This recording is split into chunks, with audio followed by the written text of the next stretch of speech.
Hello everyone, welcome back to my channel. I hope you all are doing good. तो आज के इस video में मैं आपके साथ शेयर करने वाली हूँ कि पैसा कैसे बचाएं, क्योंकि जिस हिसाब से कंडीशन चल रही है, सैलरी में कोई इंक्रीमेंट नहीं हो रहा, बट महंगाई जो इन्फ्लेशन रेट है वो बहुत तेज़ी से बढ़ता जा रहा है। जहाँ सिर्फ पहले का एक मेंबर पूरे घर को इजीली मैनेज कर लेता था, वहीं आज के टाइम पे सभी मेंबर अर्न कर रहे हैं, उसके बावजूद भी सेविंग के नाम पे कुछ भी सेव नहीं हो रहा है। द रीज़न इज़ डिस्ट्रैक्शन, क्योंकि जब से ऑनलाइन वाला चलन चला है तो इतनी ज़्यादा डिजिटल मार्केटिंग में हमें प्रोडक्ट्स दिखते हैं या सामान दिखता है, तो हमारा मन भी करता है, हम अपने आप को डिस्ट्रैक्ट कर लेते हैं बहुत ही ईजिली, और ना चाहते हुए भी जिसकी रिक्वायरमेंट भी नहीं है हम औरों से इन्फ्लुएंस होकर बहुत सारी चीज़ें खरीद लेते। मनी सेविंग में सबसे ज़्यादा जो आपकी हेल्प करता है वो आपकी राइटिंग हैबिट। आप चाहे हिंदी में लिखें या इंग्लिश में, या फिर अपने मोबाइल के नोट्स में ही क्यों ना नोट डाउन करें, ऐसा कुछ प्लान बना के, बट उसको लिखना स्टार्ट करें। डायरी मेंटेन करने से एक चीज़ का आपको बेनिफिट होता है कि आपको एक एक जो ट्रांजैक्शन है, आपके कैश हो चाहे आपने ऑनलाइन किया हो, वो आपका ट्रैक में रहता है, आप इजीली मैनेज कर सकते हैं। जो चीज़ अगर आप गलती से फालतू उठा के लाएं इस बार, तो आपको याद रहेगा कि ये मिस्टेक आपको नेक्स्ट मंथ नहीं करनी है और वो चीज़ दोबारा लेके नहीं आनी है।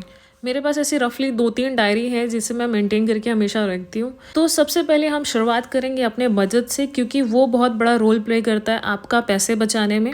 क्योंकि अगर आपका बजट प्री डिसाइडेड है तो आपको पता है कि आपका पैसा किधर किधर कितना जा रहा है और एक्स्ट्रा कहाँ निकल रहा है, प्लस आप सेव कहाँ कहाँ कर रहे हैं। इस तरह से अपना आप लिख करके बजट एक प्रिपेयर कर सकते हैं किसी भी डायरी में या फिर कोई भी कॉपी में इवन, या फिर आजकल ऐसी प्लानर वाली डायरीज चल रही हैं जो बहुत ईजिली मार्केट में अवेलेबल है। मैं यहाँ पे अपना बजट जो है खुद से बना रखा है अपनी चीज़ों के अकॉर्डिंग। तो चलिए बढ़ते हैं अपने बजट की तरफ। आपको सबसे पहले क्या करना है कि अपना जो फैमिली मेम्बर है उनको काउंट कर लेना है। उसके साथ आपका जो सोर्स ऑफ इनकम है, जितना आपके घर में आ रहा है, उसको कैलकुलेट कर लेना है। कैलकुलेट करने के बाद ऐसे बहुत सारे रूल है जिसे आप रेगुलर बेसिस पे फॉलो कर सकते हैं। आपको जो इजी मेथड लगता है वो फॉलो कीजिए। मैं यहाँ पे 50-30-20 का रेशियो फॉलो करती हूँ। और बजट को मैं हमेशा 3 पार्ट में डिवाइड करके रखती हूँ। जो पहला है वो बेसिक नीड्स, जिसे मैंने 50% में डिवाइड करके रखा है। अपनी सैलरी का 50% आपको बेसिक नीड में देना ही देना पड़ेगा। ये चाहे 60 भी हो जाए, वो आपको देना ही है, इसमें आप बिल्कुल भी कटौती नहीं कर सकते। सेकंड जो है आपके एक्स्ट्रा एक्सपेंसेस हैं, जिसमें बहुत सारी चीज़ें आपकी नॉर्मल डेली लाइफ में आ सकती हैं, जिन्हें आप अगर नहीं भी खर्च करेंगे तो आपका काम चल सकता है। थर्ड एंड लास्ट वन है हमारा सेविंग, और जो कि मोस्ट इम्पॉर्टेंट है। बेसिक नीड्स में हमारा सबसे पहले जो आ जाता है वो रेंट आ जाता है। तो अगर आप किराए पे रहते हैं तो रेंट को सबसे पहले अलग कर लीजिए। अदरवाइज खुद का मकान है तो वो कहीं ना कहीं आपका पैसा सेव ही हो रहा है। नेक्स्ट जो हमारी आती है यूटिलिटीज़, जैसे कि गैस सिलेंडर हो गया, इलेक्ट्रिसिटी बिल हो गया, ग्रॉसरीज, वेजिटेबल, ये सारी चीज़ें आती है, डेयरी प्रोडक्ट्स वगैरह। एक बार जब बजट बन जाता है तो बाकी चीज़ें करने में बहुत आसानी हो जाती है। आप नेक्स्ट मंथ से ही चीज़ों को ट्रैक कर सकते हैं कि आपका कहाँ कहाँ जो बेसिक नीड्स है वो निकल रहा है, प्लस एक्स्ट्रा एक्सपेंसेस कहाँ निकल रहा है, और जो सेविंग है उसको आप फर्स्ट प्रायोरिटी दे सकते हैं। अगर आपको ये बजट प्लान हिंदी में चाहिए तो मैं इसको अपने शॉर्ट वीडियो में बना करके शेयर कर दूंगी।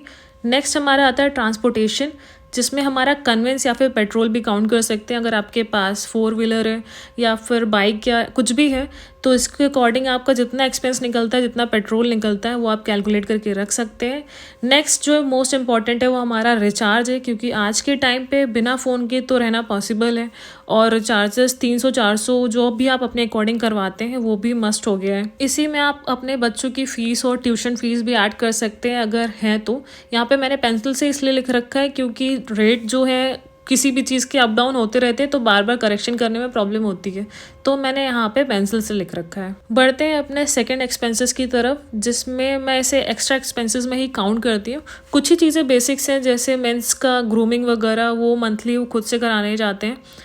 और उसके अलावा बहुत सारी चीज़ें हैं जो एक्स्ट्रा में ही काउंट होती हैं, कि अगर आप नहीं भी करवाएंगे तो आपका काम आराम से चल सकता है। यहाँ पे मैंने कैलकुलेट करके रखा हुआ, जैसे एंटरटेनमेंट में आप मूवीज़ वगैरह देखने जाते हैं, या फिर बाहर घूमने फिरने, ट्रैवलिंग के लिए, वेकेशंस के लिए, उन सब के लिए भी थोड़ा थोड़ा पैसा आपको कैलकुलेट करके रखना ही पड़ता है। ये एक तरह लेकिन एक्स्ट्रा एक्सपेंसेस में ही आता है। अगर आप नहीं भी जाएंगे तो काम चल जाएगा। बाहर खाना खाना हो या फास्ट फूड खाते हैं, आप पर्सनल आपका कुछ है, शॉपिंग वगैरह है, मेकअप का आइटम्स हो गया, नॉर्मल कुछ भी बेसिक्स चीज़ें हैं, वो आपका एक्स्ट्रा एक्सपेंसेस में ही काउंट होता है।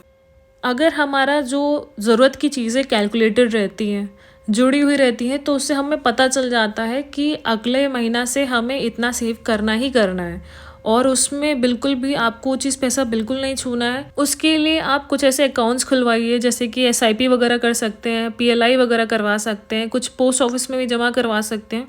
बहुत से ऐसे करंट, कुछ पैसा आप करंट अमाउंट में रखिए और कुछ को ऐसा रखिए कि जो सिस्टमैटिक आपका इन्वेस्ट हो रहा हो। ज़रूरी नहीं है कि आपका हर महीने 5 से 6 हज़ार रुपये जा ही जाए, बट आप 100, 200, 500 वाला छोटे अमाउंट से भी अच्छा खासा अमाउंट सेव कर सकते हैं अपने कल के लिए। पैसे बचाने का सबसे अच्छा तरीका जो है वो है कि आपको अपना गोल डिसाइड करना पड़ेगा।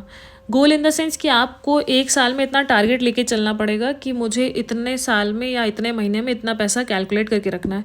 और ऐसा मत कर लीजिए कि मेरे को 1-2 करोड़ इकट्ठा करना है। जो चीज़ पॉसिबल है, अगर आप रोज़ का 100 रुपया 50 रुपये बचा सकते हैं तो बेस्ट है। महीने का अगर आप निकाल सकते हैं उतना तो भी अच्छा है, क्योंकि कोई भी अमाउंट छोटा बड़ा नहीं होता है। आप रोज़ जब थोड़ा थोड़ा सेव करते हैं ना, तब जाके वो अच्छा खासा अमाउंट दिखता है। बहुत सारी चीज़ें से ट्रैक में रखती हूँ। ये पूरी डायरी मेरी ऑलमोस्ट भरी हुई है।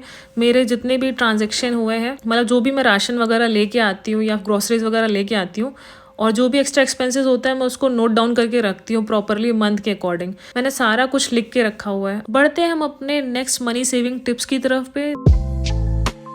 पैसे बचाने के 1000 तरीके हैं, बट वही बात है ना कि हमें पता सब कुछ है, समझते भी हैं, बट अपनी लाइफ में इम्प्लीमेंट नहीं कर पाते हैं।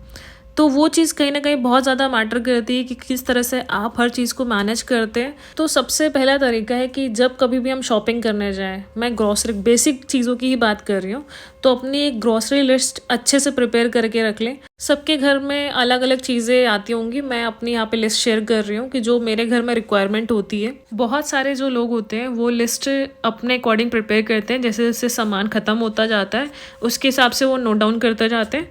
बट मैं यहाँ पे जो है एक ग्रॉसरी लिस्ट मैंने प्रिपेयर करके रखा है। मैं चीज़ें चेक करते जाती हूँ किचन में और अपनी लिस्ट में लिख करके नेक्स्ट मंथ के लिए सामान लेके आ जाती हूँ। सेम आज जो आपकी टॉयलेटरीज वगैरह होती हैं उसको भी मैं इसी में ही काउंट करके रखती हूँ, और कैंटीन से जो जो सामान लेके आना होता है या बाहर ग्रॉसरी से जो जो सामान लेके आना होता है वो सब मैंने इसी में नोट डाउन करके रखा हुआ है, और उसी के अकॉर्डिंग मैं अपनी लिस्ट प्रिपेयर करती हूँ। और ज़रूरी नहीं है कि हर महीने वो सामान ख़त्म ही हो जाता है। कुछ चीज़ों को मैं इकट्ठा लेके आती हूँ, कुछ चीज़ों को बहुत ही कम अमाउंट में, कि जिससे वो 1 महीने के अंदर अंदर ख़त्म। लिस्ट के साथ जाने से ये फ़ायदा होता है कि आप जब कभी भी ग्रॉसरी वगैरह लेने जाते हैं या फिर अपना कोई भी सामान लेने जाते हैं तो सिर्फ आप उतना ही सामान खरीद के लाते हैं जितना आपके घर में रिक्वायरमेंट है। कभी कदार ऐसा होता है कि एक आधा सामान ऊपर नीचे हो जाए जो एक्स्ट्रा में काउंट हो जाता है, but most of the time जो आपका रिक्वायरमेंट है आप वही लेके आएंगे, क्योंकि जो आपने लिस्ट में रखा। टॉयलेटरीज जो होती हैं उन्हीं को ही सिर्फ मैं बल्क में लेके आती हूँ। बल्क इन द सेंस मतलब जो मेरे घर में ईजिली कंज्यूम हो जाए, और इनका शेल्फ लाइफ 2 से 3 साल तो रहता ही है, इतनी जल्दी ये ख़राब नहीं होते हैं। प्लस इसमें एक चीज़ का आपको और बेनिफिट होता है, जो लार्ज क्वांटिटी वाले ये जो पैकेजिंग होते हैं इसमें इनका थोड़ा सा कॉस्ट कटिंग कम हो जाता है कंपेयर टू स्मॉलर वंस। तो आप अगर इसको बल्क में ले सकते हैं तो डेफिनेटली इनको लेके आएँ, और ये आपका काफ़ी टाइम निकाल देंगे एक ही बार में, और बहुत सारा पैसा भी सेव कर सकते हैं। सेम इतने बड़े अगर लार्जर क्वांटिटी में आप किसी मॉल से ख़रीदते हैं तो वहाँ पे आपको एक्स्ट्रा बाय 1 गेट 1 का भी ऑफ़र कभी कभी मिल जाता है फेस्टिवल के टाइम्स में, या फिर और इनके साथ कुछ फ्री ऑफर्स भी मिल जाते हैं, या फिर इवन कूपन या रिवॉर्ड्स मिल जाते हैं। जो ग्रॉसरीज होती हैं उनको मैं कभी भी बल्क में लेके नहीं रखती हूँ, क्योंकि मेरा जो घर है यहाँ पे वो 1st फ्लोर पे है, और अगर कुछ धूप दिखाना हो या ख़राब हो जाती है चीज़ें, घुन वगैरह लग जाता है, तो उसको 4थी मंजिल पे चढ़ के जाओ उसको दिखाने के लिए, प्लस उसके साथ बैठो वहाँ पे, तो इतना बहुत ज़्यादा टाइम कंज्यूमिंग है। तो मैं उतना ही लेके आती हूँ जितना कि महीने में कंज्यूम हो जाए, या फिर 1 से 1.5 मंथ तक ईजिली ख़त्म हो जाए वो चीज़। इनिशियल स्टेज में मैंने भी बहुत सारा सामान लेके खरीद के रखा हुआ था फ्रिज में, कि जो मुझे देख के बहुत अच्छा लगता था, but at the end of the day हम उसे कंज्यूम ही नहीं कर पा रहे हैं जल्दी, और उसमें फंगस वगैरह लग जा रहा है, तो वो पूरा वेस्ट ऑफ मनी हो रहा है। इस तरीके से थोड़ा थोड़ा करके आप बहुत सारा पैसा सेव कर सकते हैं। सिर्फ उतना ही लेके आए जितना आपके घर में इजिली कंज्यूम हो जा रहा है, जितना आप महीने में या फिर ऐसे कंज्यूम कर पा रहे हैं। और ये थोड़े बहुत चिल्लर जो होते हैं मैं इसमें इकट्ठा करके डाल देती हूँ। एंड ऑफ द मंथ मुझे 400 और 500 इसमें भी इकट्ठा हो जाता है। तो बढ़ते हैं अपने नेक्स्ट मनी सेविंग आइडिया की तरफ। पहले से प्री डिसाइडेड मील्स लिख के रख सकें। जो रेसिपीज इंडियन फैमिलीज में बनती हैं मैनेजेबल हैं, जरूरी नहीं हम रोज पनीर या फिर चिकन ही खाएं। जो बेसिक सीजनल फ्रूट्स हो गए, सीजनल वेजिटेबल्स हो गए, उसी के अकॉर्डिंग आप अपना चार्ट या मील बना के बहुत सारा पैसा सेव कर सकते हैं। और जो लेफ्ट ओवर फूड होता है वो कम बचे, इसकी भी कोशिश करें।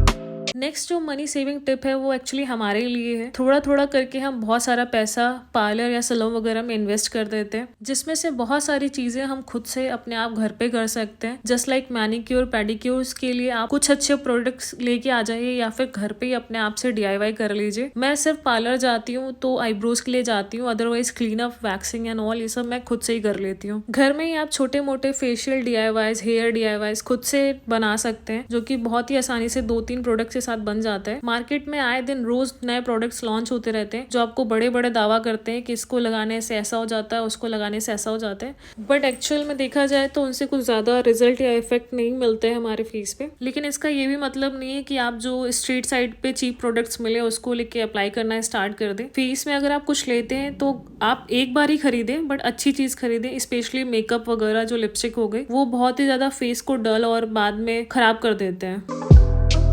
नेक्स्ट स्टेप है, जब कभी भी घर से बाहर जाए तो घर की लाइट्स और फैंस वगैरह को स्विच ऑफ करके जाएं, जिससे आपका थोड़ा थोड़ा करके इलेक्ट्रिसिटी बिल भी बचेगा। ना केवल जब वो यूज में ना हो तो भी उसको स्विच ऑफ करके ही रखें। जिससे आपको बार बार पानी के बॉटल ना खरीदना पड़े। और हैंड बैग में एक छोटा बैग जरूर कैरी करें। जब कभी भी शॉपिंग जाते हैं तो वो एक्स्ट्रा बैग के चार्जेस ले लेते हैं, तो इसलिए उससे भी बचेगा। ये छोटी छोटी हैबिट्स आपको बहुत पैसा बचाएगी। बढ़ते हैं अपने नेक्स्ट सेविंग टिप की तरफ पे। एक आदत जो होती है हमारी चीजों की टालने की, उसकी वजह से बहुत ज्यादा हमारे पर बर्डन पड़ने लग जाता है। इलेक्ट्रिसिटी बिल हो या फिर हाउस टैक्स, अगर हम इसको मंथ के स्टार्टिंग में ही पे कर देते हैं तो वो तब अमाउंट बहुत छोटा रहता है।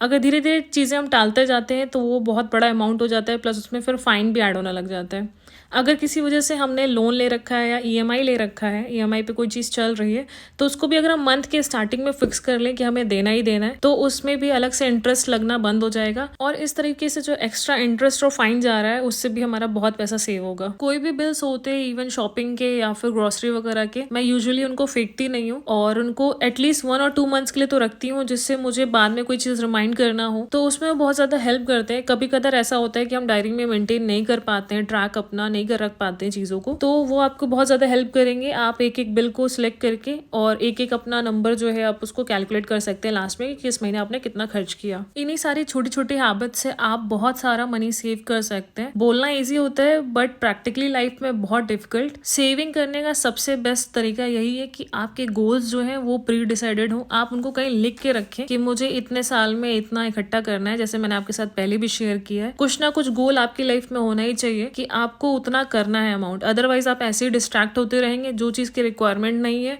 वो भी हम घर पे लेके आते रहेंगे। मैं एक सिंपल सा रूल फॉलो करती हूँ। मेरे फोन में जितने भी शॉपिंग एप्स है सबके मैंने नोटिफिकेशन बंद कर रखे हैं, प्लस उनको मैंने एक फोल्डर बना के उनको हाइड कर रखा है। तो इस तरीके से आपको डिस्ट्रैक्ट नहीं करेंगे। आपको जब जरूरत पड़ेगी, रिक्वायरमेंट होगी, तभी आप उन एप्स को खोलेंगे। लेकिन इन्हीं सब चीजों के साथ आपको सेविंग भी करना है, प्लस आपको लाइफ भी एंजॉय करना है, अपनी लाइफ जीना नहीं भूलना है। अगर किसी बड़े वेकेशंस पे नहीं जा सकते हैं तो अपने आसपास के एरिया में हम घूम सकते हैं बहुत अच्छे से। जो नियर बाय टेम्पल्स हैं, जिन भी आइडल्स को आप पूजते हैं, वहां पे जाके अपनी मेंटल पीस के लिए थोड़ी देर शांति से बैठिए, पार्क में जाके एंजॉय करिए। ऐसी बहुत सारी जगह है जहाँ पे आपका बिल्कुल पैसा नहीं लगेगा, बट आपको थोड़ा बहुत अपनी लाइफ जीने के लिए भी मोटिवेशन आएगा। जरूरी नहीं है हम बड़े बड़े रेस्टोरेंट्स या फिर होटल्स वगैरह में जाके स्टे करें। आपके आसपास जो फास्ट फूड है, स्ट्रीट साइड चाय वगैरह है, उसी से बहुत खुशी मिलती है। So guys, that is for today. I hope you really like this video. Please do like, subscribe to my channel, और मैं इस तरह के आपके साथ और वीडियो शेयर करती रहूंगी। Till then, bye, take care.